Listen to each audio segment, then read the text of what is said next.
नमस्कार, मैं हूं अवंतिका श्रीवास्तव। बंसल न्यूज के इस खास कार्यक्रम किस्मत का कार्ड में आपका स्वागत है। आज हम बात करेंगे मकर संक्रांति के किस्मत कनेक्शन की।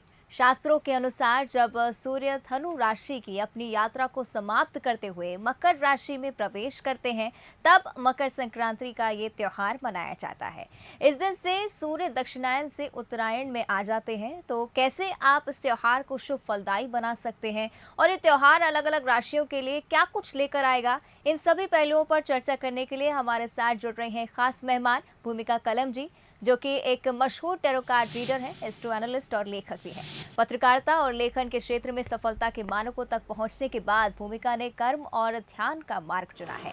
विज्ञान और पत्रकारिता की स्नातक भूमिका प्रतिष्ठित हिंदी अखबार में सेवाएं दे चुकी हैं। पिछले कई वर्षों में भूमिका ने हजारों लोगों का टैरो कार्ड पढ़कर उनके भविष्य को अनसुलझे रहस्यों को सुलझाया है। भूमिका जी, बहुत बहुत स्वागत है आपका बंसल न्यूज पर। हाँ जी, नमस्कार। चलिए हम चर्चा की शुरुआत करेंगे और सबसे पहले हम बात करेंगे किस तरह से मकर संक्रांति का अर्थ आम भाषा में अगर समझने की कोशिश करें तो तिल, लड्डू और पतंग उड़ाने से ही इस त्योहार को पहचाना जाता है। ज्योतिष विद्या के मुताबिक मकर संक्रांति का अर्थ क्या होता है, पौराणिक मान्यताएं इसके बारे में क्या कुछ कहती हैं? देखिए, ज्योतिष के अनुसार मकर संक्रांति का अर्थ ये होता है कि सूर्य देव यानी भगवान श्री सूर्य नारायण धनु राशि से मकर राशि में प्रवेश करते हैं।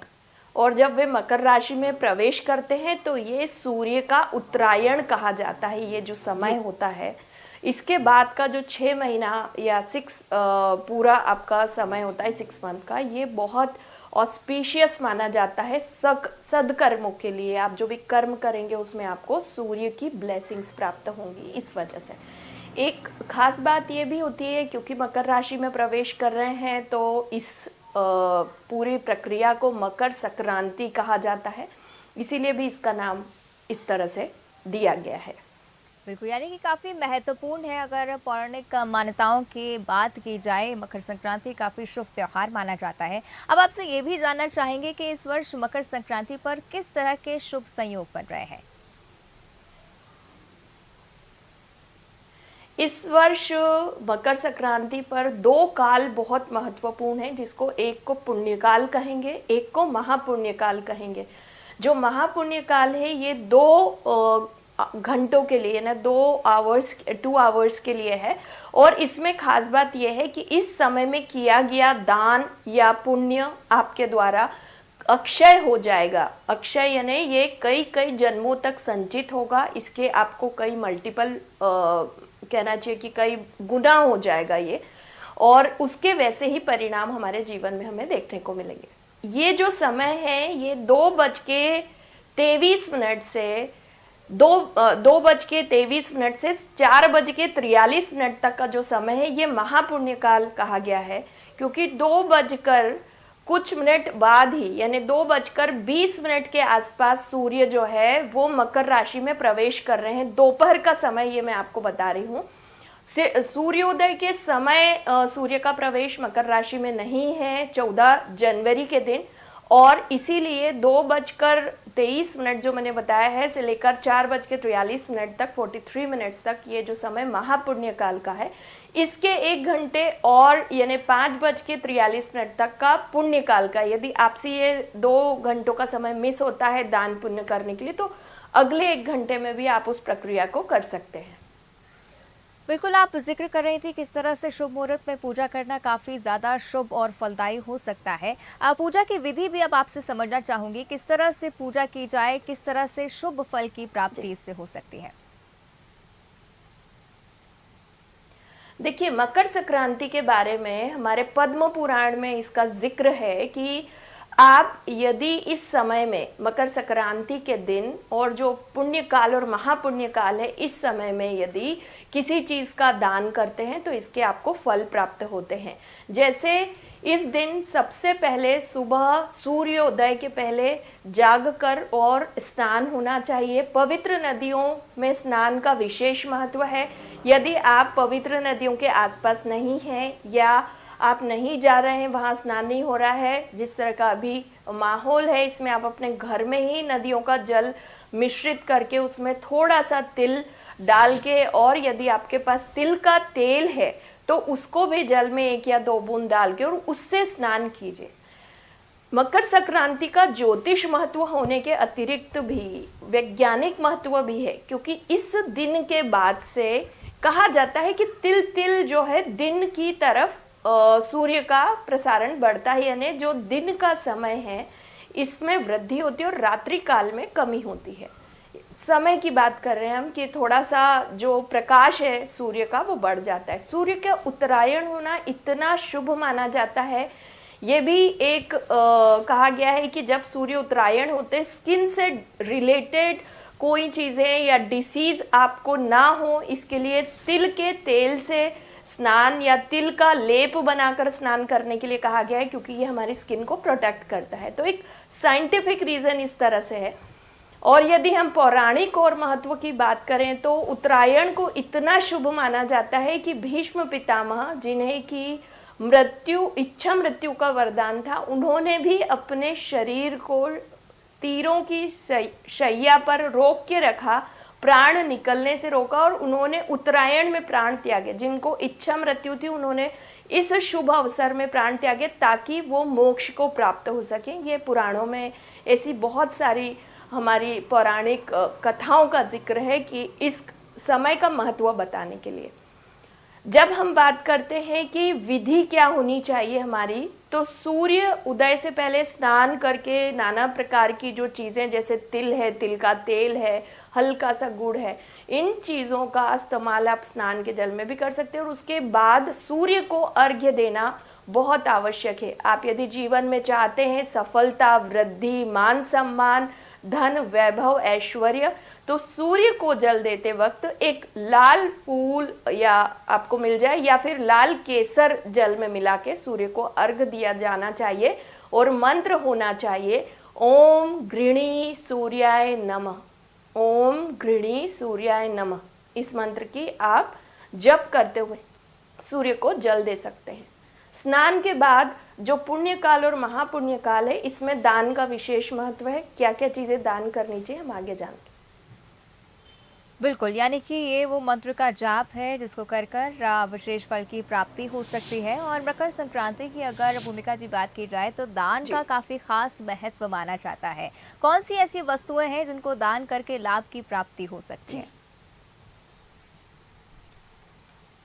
देखिए, तिल, गुड़ और खिचड़ी के दान, खिचड़ी यानी चावल और दाल को मिक्स करके, या आप उसमें 2-3 प्रकार की दालें मिला के और चावल जो है वो मिलाकर किसी को दान कर सकते हैं।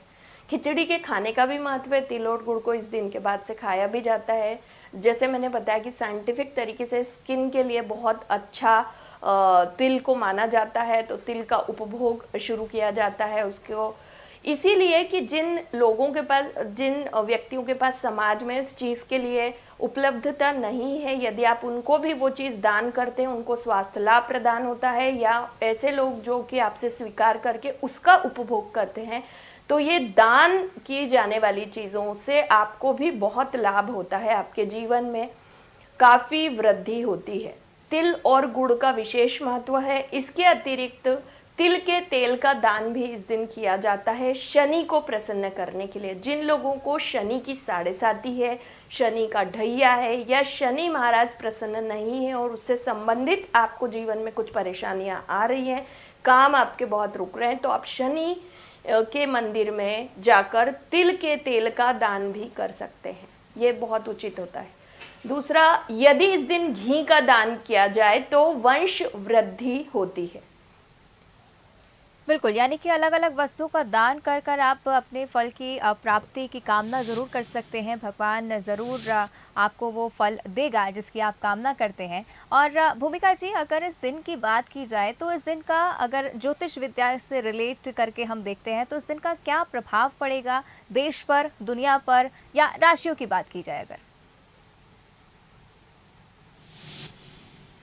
देखिए, देश और दुनिया की यदि पहले हम बात करते हैं तो क्योंकि सूर्य उत्तरायण हो रहे हैं तो बहुत सारी राशियों में सूर्य का जो प्रभाव है या जिन जिन कुंडलियों में सूर्य निस्तेज हैं, सूर्य अस्त हैं, या सूर्य के प्रभाव आपको नहीं मिल रहे हैं, मान सम्मान में वृद्धि होने के योग बनते हैं। इसी तरह से देश दुनिया में भी इसका बहुत असर देखने को मिलेगा इन्हीं विषयों को लेकर। लेकिन क्योंकि ये दिन के बाद से शनि के भी अलग अलग तरह के प्रभाव होते हैं, जैसे मैंने आपको अपनी शुरुआत में बताया कि किस तरह से भगवान सूर्य शनि देव की राशि मकर में प्रवेश कर रहे हैं, तो शनि देव मतलब बहुत सारे कामों में बाधाएं, विघ्न भी आ सकते हैं। देश काल परिस्थितियों के हिसाब से जो अभी का हमारा चार्ट बन रहा है उस हिसाब से बता रही हूँ। लेकिन कई चीजों में वृद्धि के योग भी हैं, जिसमें मान सम्मान की बात हम कर रहे हैं। बिल्कुल, और आप जिस तरह से बता रही थी कि लेकिन यदि इसमें हम जी पूछना चाह रही थी कि जिस तरह से आप स्नान और दान का महत्व बता रही थी, आप फोकस करें इस बात पे कि तिल का दान या तेल का दान करना काफ़ी शुभ होता है, लेकिन अगर इन वस्तुओं की उपलब्धता ना हो तो क्या कुछ विकल्प हो सकता है?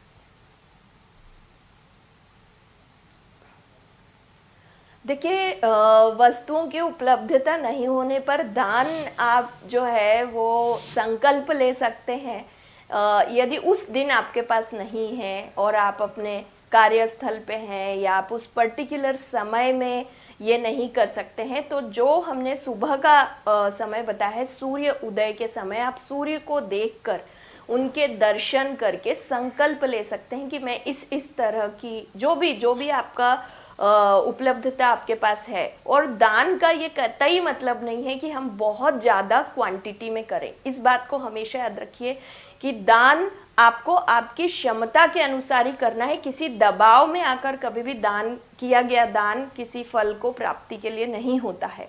इसीलिए यदि आपके पास एक कटोरी उपलब्ध है, एक चुटकी उपलब्ध है, लेकिन आपका भाव प्रबल है, आपका मन उस चीज को देने का है, विचार है आपका, और आप शुद्धता के साथ करना चाहते हैं, तो बिल्कुल उस फल की प्राप्ति आपको होगी। आप संकल्प सूर्योदय के समय ले सकते हैं कि मैं आज दोपहर में या कल जो आज दोपहर में जो दान करना है महापुण्य काल में, इसको कल कर पाऊंगा, कल दे पाऊंगा या दे पाऊंगी, इस तरह से आप संकल्प कर सकते हैं और जो आपके पास उपलब्धता हो उसका दान कर सकते हैं। इस दिन विशेष कपड़ों के दान का भी महत्व है। यदि आप कपड़ों के दान करते हैं, उन्हीं वस्त्रों का दान करते हैं जरूरतमंदों को, तो उसके भी आपको विशेष फल आपके कार्यस्थल से संबंधित, करियर से संबंधित चीजों में देखने को मिलेंगे। आपने भूमिका जी वस्त्रों का जिक्र किया है, तो ये भी जानना चाहूंगी कि क्या कोई विशेष रंग, विशेष अंक जिस पर आज के दिन फोकस किया जा सकता है? विशेष रंग तो क्योंकि सूर्य के उत्तरायण होने पर सूर्य का जो प्रकाश है यानी चमकीला गोल्डन कलर, येलो कलर, इसका एक विशेष महत्व होगा इस दिन। और नंबर की बात करें तो सूर्य का जो नंबर है वो 1 नंबर है। आज के दिन विशेषतः सूर्य का ही महत्व है। सूर्य के साथ सूर्य पुत्र शनि, आप जैसे मैंने कहा तेल का दान कर सकते हैं, और आप स्नान करते वक्त तिल का तेल अपने शरीर पर लगाकर और फिर स्नान करें, तो इससे भी काफ़ी आपका जो है दारिद्र्य, दुख, कष्ट जो है उसका निवारण होता है। और बिल्कुल आप जिस तरह से जिक्र करें कि दुख और कष्ट का निवारण होता है, इसी भाव के साथ लोग भी व्रत रखते हैं, दान करते हैं। ये भी आपसे जानना चाहेंगे कि अलग अलग राशियों पर क्या प्रभाव होगा, क्या ऐसे उपाय हो सकते हैं जो उस दिन विशेष तौर पर करने पर विशेष फल की प्राप्ति हो? देखिए, इस समय जैसे हमने कहा कि मकर राशि से सूर्य का मतलब मकर राशि में सूर्य का प्रवेश हो रहा है। यदि हम विशेषतः राशियों की बात करें तो जो हमारी पहली 3 राशियां हैं, मेष, वृष और कन्या राशि, इसमें जो विशेषतः सूर्य का परिणाम है वो सकारात्मक ही है। आखिरी 3 राशियों में भी बहुत सकारात्मक परिणाम है, जैसे कि मकर से लेकर मीन तक। लेकिन इसके बीच में क्योंकि सूर्य के उत्तरायण होने पर कुछ राशियों में विशेषतः सूर्य के जो तेज है, प्रकाश है, उसकी कमी होगी, तो ऐसे लोगों को कंटिन्यू यानी बीच की जो राशि है, इनको सभी को मेरा ये मानना है कि यदि आप सूर्य नारायण को जल देते हैं या आप राइजिंग सन देखते हैं, उगता हुआ सूर्य देखते हैं, तो आप सूर्य के तेज को अपने व्यक्तित्व में धारण कर सकते हैं। और ये समय होता है जब आप अपनी सफलताओं को डिजाइन करने के लिए भी आगे कार्य करते हैं, सूर्य का प्रभाव लेकर। बिल्कुल। और भूमिका जी, इस वक्त एक और बात का जिक्र करना बहुत ज़्यादा ज़रूरी होगा कि कोविड का दौर है और पूरी दुनिया इस महामारी से जूझ रही है। क्या हम आशा कर सकते हैं कि कुछ सकारात्मक प्रभाव इस त्योहार के पड़ सकते हैं दुनिया पर, कुछ ना कुछ लाभकारी हो सकता है? जी। हाँ जी, बिल्कुल, आपने बहुत अच्छा प्रश्न किया। जो अभी का परिस्थितियां हैं इस समय, उसमें देखिए सूर्य देव हमें क्या सिखाते हैं? अनुशासन। उनके सूर्य उदय होने का समय, सूर्य के अस्त होने का समय एक पर्टिकुलर अनुशासन में पूरी सृष्टि को बांध के रखता है। इस तरह हमें भी हमारे जीवन में अनुशासन या दिए गए जो भी अभी परिस्थिति चल रही है, किसी रोगजन्य स्थिति से यदि हम गुजर रहे हैं, तो बहुत इन चीज़ों का आपको कहना चाहिए कि अपने फॉलो करना चाहिए। किसी चीज़ को अननेसेसरी ना समझें, वो ज़रूरी है। दूसरा, सूर्य का तेज इस समय में बढ़ेगा, तो कई बार ऐसा भी होगा कि जो लोग बहुत ज़्यादा बीमारी की तरफ जा रहे हैं, उनको भी कई उपाय करने से या सिंपली सारी चीज़ों को फॉलो करने से भी बीमारी से मुक्ति मिलेगी, ये भी है। लेकिन फिर भी मैं कहूँगी, क्योंकि बहुत ज़्यादा भीड़ भाड़ वाली जगह पर या ऐसी जगह पर, क्योंकि मकर संक्रांति है तो लोगों का मानना होता है शुद्ध पवित्र नदियों में जो जल है, हम उस जल से स्नान करने से हमें काफ़ी लाभ मिलेगा। तो किसी भी स्थान पे भीड़ लगाने से यदि आप वहाँ पे सोचते हैं कि आपको कुछ फल की प्राप्ति होगी और आप वहां से किसी रोग को लेके आते हैं, तो उससे कोई अर्थ नहीं है। उसको आप अपने घर पे सामान्य तरीके से अनुशासन में रह के भी कर सकते हैं। बिल्कुल। और अंत में एक और प्रश्न मैं भूमिका जी आपसे जानना चाहूँगी, सिंस मकर संक्रांति का त्यौहार है और मकर राशि के जातकों के लिए क्या कुछ शुभ हो सकता है इस बार, और क्या कुछ गुंजाइश है, कुछ अच्छा प्रभाव या बुरा प्रभाव पड़ेगा, क्या कुछ जानकारी उनके लिए? देखिए, मकर राशि के लिए तो समय अच्छा आएगा ही, मान सम्मान से संबंधित है। और ये अर्निंग का समय भी मकर संक्रांति के बाद से मकर राशि के लिए रहेगा। लेकिन क्योंकि मकर राशि में जब सूर्य प्रवेश करते हैं तो लग्न में मकर राशि आ जाती है और उसके बाद बाकी राशियों की भी गणना की जाती है। और सूर्य के प्रकाश यानी उनके तेज किस कुंडली में कैसा रहेगा, इस तरह से जब हम देखते हैं तो बाकी राशियों पर भी इसका काफी सकारात्मक प्रभाव दिख रहा है। जो मैंने कहा था, बीच की जो हमारी 3 से 4 राशियां हैं, जैसे धनु राशि है, कर्क राशि है, इन जातकों को सूर्य नारायण की दर्शन और उनको जल का अर्घ्य देना, किसी लाल चीज को, लाल चंदन को, लाल फूल को मिलाकर बहुत शुभ होगा। बिल्कुल। तो कई सारी विशेष जानकारियाँ आज आप हमने हमारे साथ साझा कर रहे थे और बहुत बहुत अच्छा लगा आपसे बात कर। बहुत बहुत धन्यवाद आपका हमारे साथ जुड़ने के लिए।